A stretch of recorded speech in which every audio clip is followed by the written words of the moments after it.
अस्सलाम वालेकुम नाज़रीन, मुंसिफ बिहार में आपका इस्तकबाल है। मैं हूं नौशीन। डालते हैं नजर आज की अहम हेडलाइंस पर।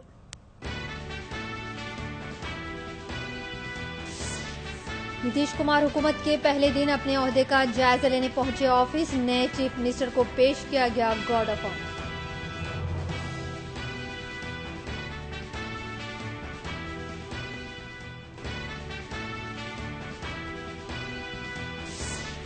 बिहार में अब कभी जंगल राज नहीं आएगा लौट कर। नीतीश कुमार ने रियासत में लॉ एंड ऑर्डर सूरत हाल की मीटिंग के दौरान लिया है जायजा।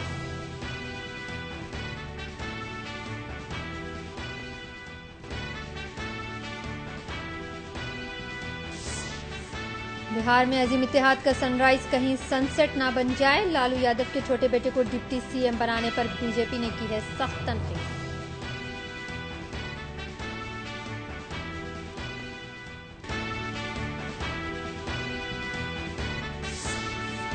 यूपी में बिहार की तरह नहीं बनाया जाएगा अजीम इत्तेहाद। नई दिल्ली में कांग्रेस कायदीन की मीटिंग में किया गया खुलासा।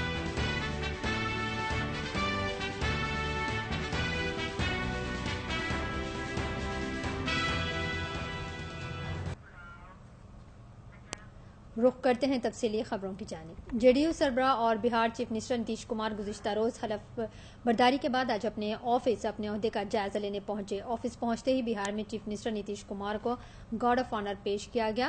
नीतीश कुमार बिहार के चीफ मिनिस्टर 5वीं मरतबा बने हैं। बिहार के इंतखाबात में बीजेपी और अजीम इत्तेहाद में जबरदस्त मुकाबला था। इंतखाबात में अजीम इत्तेहाद को जबरदस्त कामयाबी हासिल हुई है।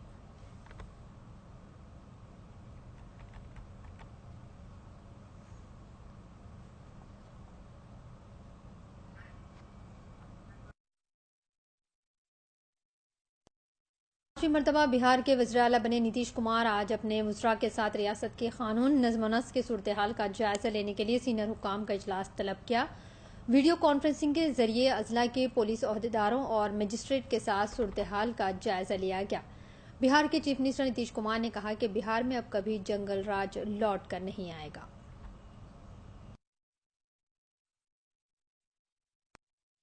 समीक्षा की है और इसके बाद वीडियो कॉन्फ्रेंसिंग के जरिए सारे फील्ड ऑफिसर्स, हमारे जो आईजी, डीआईजी, डीएम, एसपी सबके साथ वीडियो कॉन्फ्रेंसिंग के जरिए भी उनको जो दिशा निर्देश देना है वो दिया गया है और हमने विस्तृत समीक्षा की है और इसके बारे में विस्तृत जानकारी तो आपको हमारे अधिकारीगण दे देंगे, लेकिन हमने विस्तृत समीक्षा की है और रूल ऑफ लॉ के साथ किसी भी प्रकार का समझौता नहीं हो सकता और ये हमारा शुरू से ही यह जिसको कहिए गाइडिंग प्रिंसिपल है और वो उसी के आधार पर आगे भी काम होना है। हमने कतिपय बातें कही हैं और कुछ हिदायत भी दिया है कि किस तरह से करना है और उसके डिटेल में अलग अलग प्रकार के जो क्राइम हैं उसकी भी समीक्षा हुई है और हमने यह भी कहा कि कई प्रकार के जो क्राइम हैं उनका कई दृष्टिकोण से, और हमने यह भी बताया है। और इसी बीच बीजेपी ने आरजेडी सरबराह लालू प्रसाद यादव के छोटे बेटे को डिप्टी चीफ मिनिस्टर बनाए जाने पर अजीम इत्तेहाद पर सख्त तनकीद करते हुए कहा कि बिहार में सनराइज कहीं सनसेट ना बन जाए। बीजेपी कायद संबित पात्रा ने बात करते हुए कहा कि सियासत में नए दाखिल होने वाले लालू प्रसाद यादव के छोटे बेटे को बिहार काबीना में डिप्टी चीफ मिनिस्टर का एक अहम ओहदा सौंप दिया गया है। इससे यही जाहिर होता है कि अजीम इत्तेहाद में सनराइज का किस कदर गलबा है। पात्रा ने कहा कि बगैर किसी तजुर्बे के डिप्टी चीफ मिनिस्टर का ओहदा लालू के छोटे बेटे को दे दिया गया है।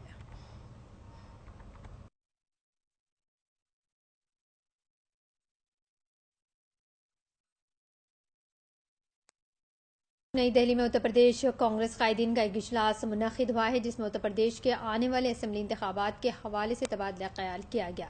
इस इजलास में यह फैसला किया गया कि उत्तर प्रदेश में कांग्रेस खुद ही इंतखाबात लड़ेगी और किसी भी पार्टी के साथ इत्तेहाद नहीं किया जाएगा। कांग्रेस कायदीन की जानिब से यह वजाहत भी की गई है कि बिहार की तरह उत्तर प्रदेश में इत्तेहाद नहीं किया जाएगा। इस इजलास में यूपी कांग्रेस के जनरल सेक्रेटरी यूपी कांग्रेस के सदर साबिक मरकजी वजीर सलमान खुर्शीद, पीएल पुनैया और आरपीएन सिंह, रीता बहुगुणा जोशी, राजीव शुक्ला और दीगर कायदीन भी मौजूद थे।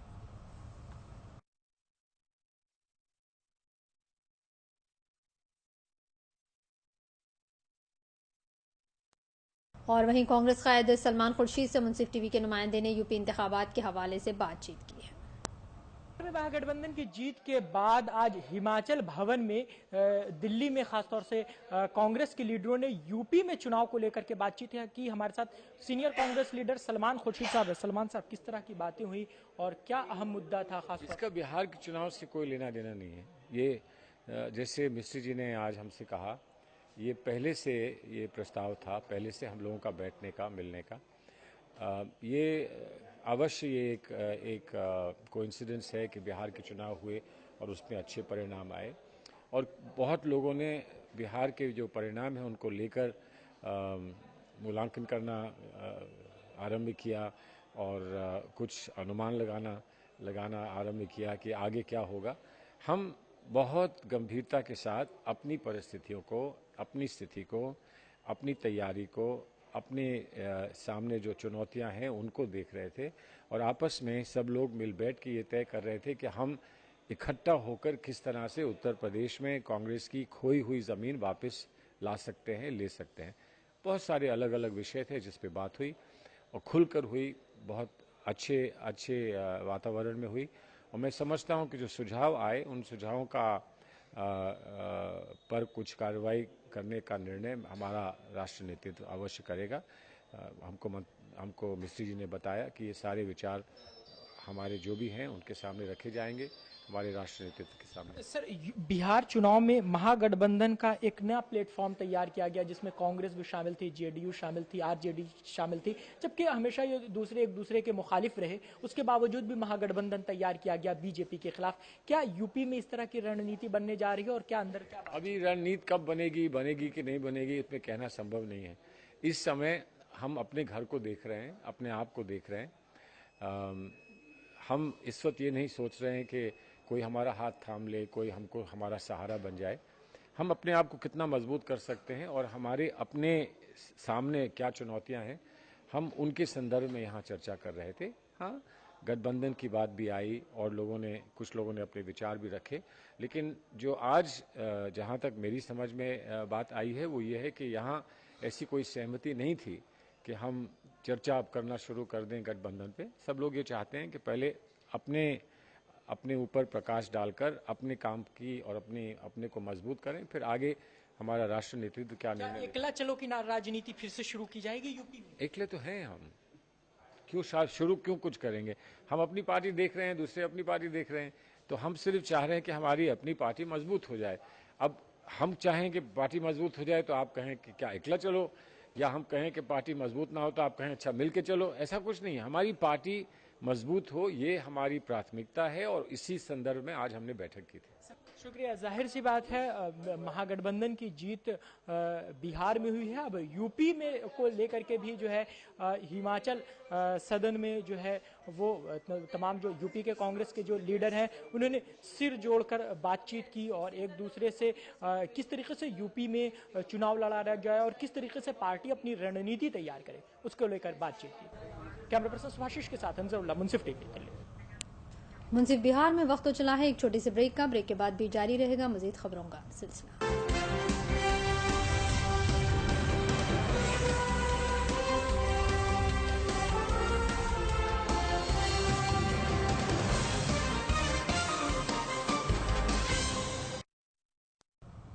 वक्फे के बाद बढ़ते हैं मजीद खबरों की जानिब। यूपी कांग्रेस कायद निर्मल खत्री से मुंसिफ टीवी के नुमाइंदे ने यूपी इंतखाबात के हवाले से बातचीत की है। आइए जानते हैं।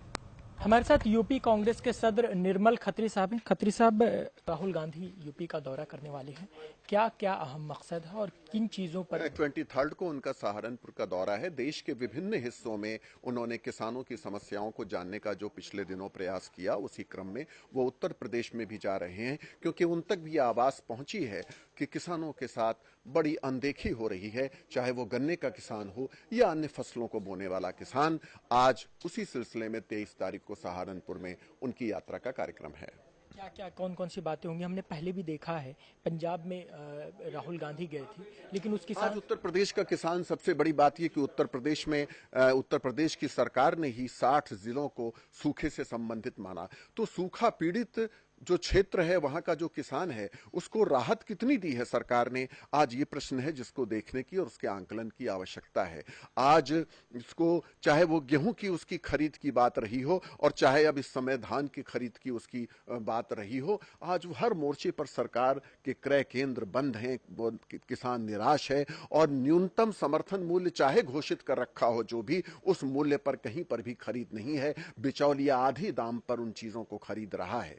गन्ने का किसान आज उचित मूल्य पाने को जाने दीजिए, पुराना बकाया भी नहीं पा रहा है। 15 नवंबर से कहा गया था कि मिलें शुरू हो जाएंगी, मिलें नहीं शुरू हो पाई हैं। खत्री साहब, सवाल यह है कि किसान जिस तरीके से देश में आत्महत्या कर रहे थे, राहुल गांधी ने भी मुलाकात की, राहुल गांधी की मुलाकात के बाद भी उस किसान ने आत्महत्या कर ली थी। ऐसे में यूपी में सवाल ये है, कांग्रेस पार्टी एक राष्ट्रीय पार्टी है और गरीब और आम लोगों के प्रति समर्पित भाव से चलने वाली पार्टी है। तो हमारे नेता और हम सब एक अपना जो कंसर्न है, अपनी जो हमारी नीयत है, हम उसको जाहिर कर सकते हैं, उसके बारे में हम आवाज उठा सकते हैं। लेकिन अगर देश और प्रदेश की सरकारें गूंगी और बहरी हैं, तो यकीनन वक्त आने पर जनता उसका सबक उनको देगी और उसको उसका खामियाजा भुगतना पड़ेगा। शुक्रिया खत्री साहब। जाहिर सी बात है राहुल गांधी यूपी का दौरा करने वाले हैं, लेकिन यूपी जो कांग्रेस है उसने उसकी तैयारी कर ली है कि किस तरीके से किसानों से राहुल गांधी मिलेंगे और किस तरीके से गन्ना किसान को जितनी परेशानी हो रही है उनके मसले से भी राहुल गांधी जानकारी हासिल करेंगे। कैमरा पर्सन सुभाषिश के साथ अंजरुल्लाह, मुंसिफ टीवी, दिल्ली। और इस बीच कांग्रेस कायद आरपीएन सिंह से मुंसिफ टीवी के नुमाइंदे ने नई दिल्ली में मुनक्कदा मीटिंग और यूपी इंतखाबात के हवाले से बातचीत की है।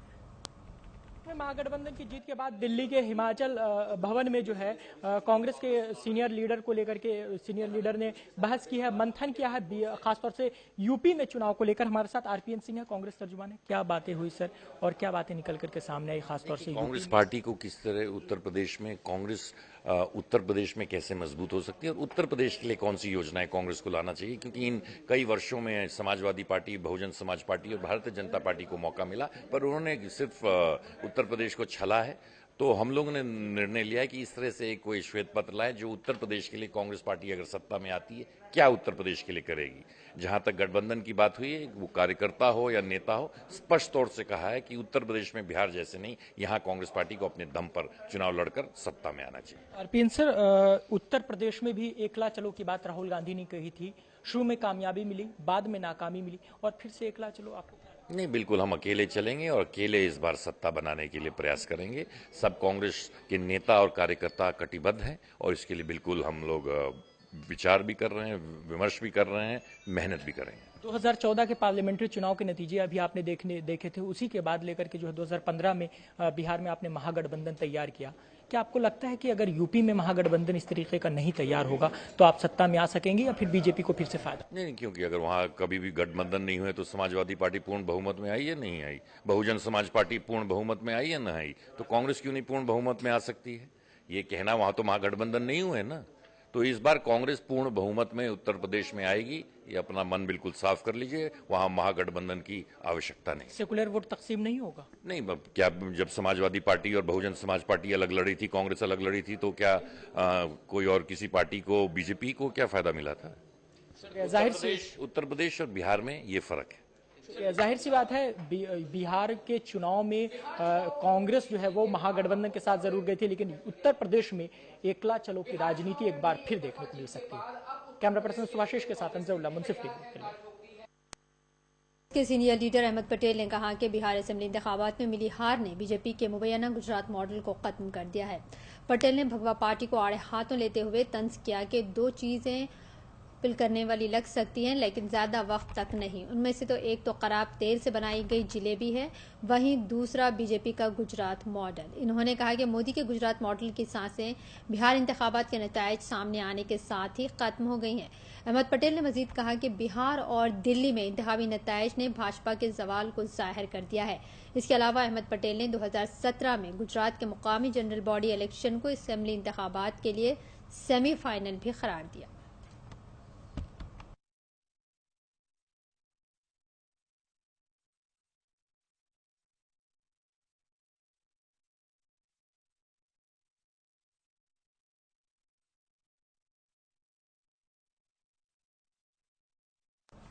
वक्त हो चला है एक और मुख्तसर से वक्फे का।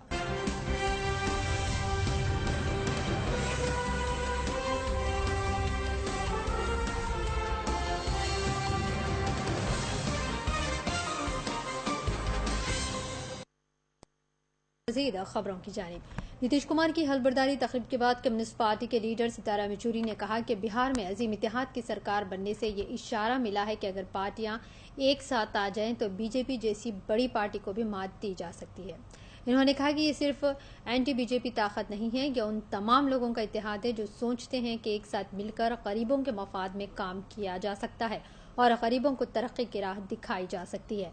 उन्होंने कहा कि नीतीश की हलबरदारी तकरीब में इतनी बड़ी तादाद में गैर बीजेपी कायदीन का मुत्तहिद होना 2019 में होने वाले लोकसभा इंतखाबात की अभी से तैयारी के तौर पर भी देखा जा रहा है, क्योंकि कहीं न कहीं नीतीश का अंदाज जीत के बाद बढ़ गया है।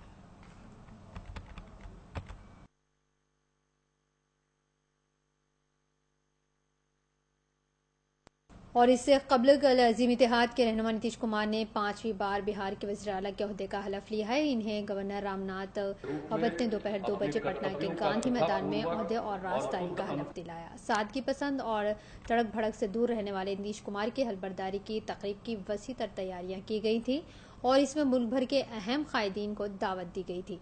इस हलबरदारी की तकरीब के लिए 2019 के लोकसभा इंतखाबात के लिए एकजहती का पहला अहम पड़ाव भी माना जा रहा है। नीतीश कुमार के बाद दूसरे नंबर पर तेजस्वी यादव को हलफ दिलाया गया।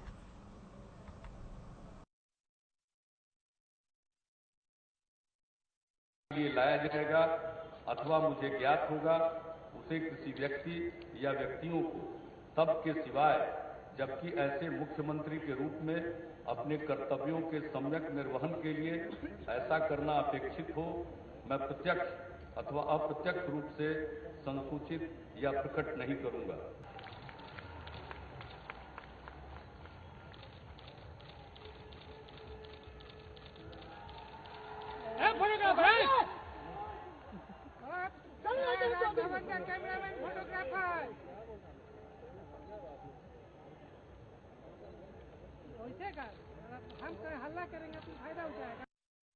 और वहीं नीतीश कुमार के ठीक बाद लालू प्रसाद के छोटे बेटे तेजस्वी यादव ने हलफ लिया। इस पर गौर किया जा रहा है कि तेजस्वी को हुकूमत में डिप्टी सीएम का ओहदा दिया गया है। बेटे को हलफ लेते हुए देखकर लालू प्रसाद यादव जज्बाती हो गए। कहा जा रहा है कि अब तेजस्वी को लालू प्रसाद की सियासी विरासत भी संभालनी है। तीसरे नंबर पर तेज प्रताप यादव ने हलफ लिया, लेकिन इनकी जबान फिसल गई और हलफ के दौरान 2 बार अटके इन्हें दोबारा हलफ दिलाया गया।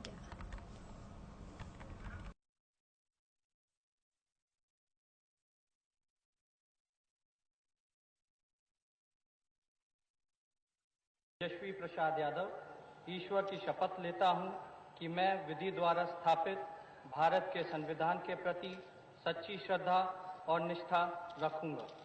मैं भारत की प्रभुता और अखंडता अक्षुण्ण रखूंगा। मैं बिहार राज्य के मंत्री के रूप में अपने कर्तव्यों का श्रद्धापूर्वक और शुद्ध अंतःकरण से निर्वहन करूंगा तथा मैं भय या पक्षपात, अनुराग या द्वेष के बिना सभी प्रकार के लोगों के प्रति संविधान और विधि के अनुसार न्याय करूंगा। मैं तेजस्वी प्रसाद यादव ईश्वर की शपथ लेता हूं कि जो विषय बिहार राज्य के मंत्री के रूप में मेरे विचार के लिए लाया जाएगा अथवा मुझे ज्ञात होगा उसे किसी व्यक्ति या व्यक्तियों को तब के सिवाय जबकि ऐसे मंत्री के रूप में अपने कर्तव्यों के सम्यक निर्वहन के लिए ऐसा करना अपेक्षित हो, मैं प्रत्येक अथवा अप्रत्यक्ष रूप से डालते हैं नजर अहम हेडलाइंस पर।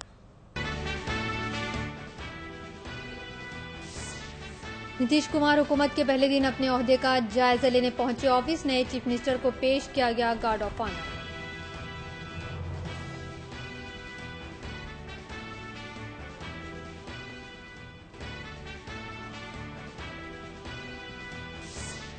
बिहार में अब कभी जंगल राज नहीं आएगा लौटकर। नीतीश कुमार ने रियासत में लॉ एंड ऑर्डर सूरत-ए-हाल की मीटिंग का दौरान लिया जायजा।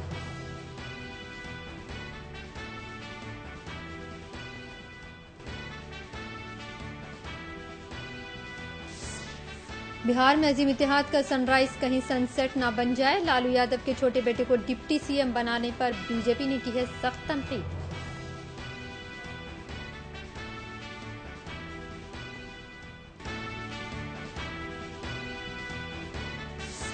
और यूपी में बिहार की तरह नहीं बनाया जाएगा अजीम इत्तेहाद। नई दिल्ली में कांग्रेस कायदीन की मीटिंग में किया गया है खुलासा।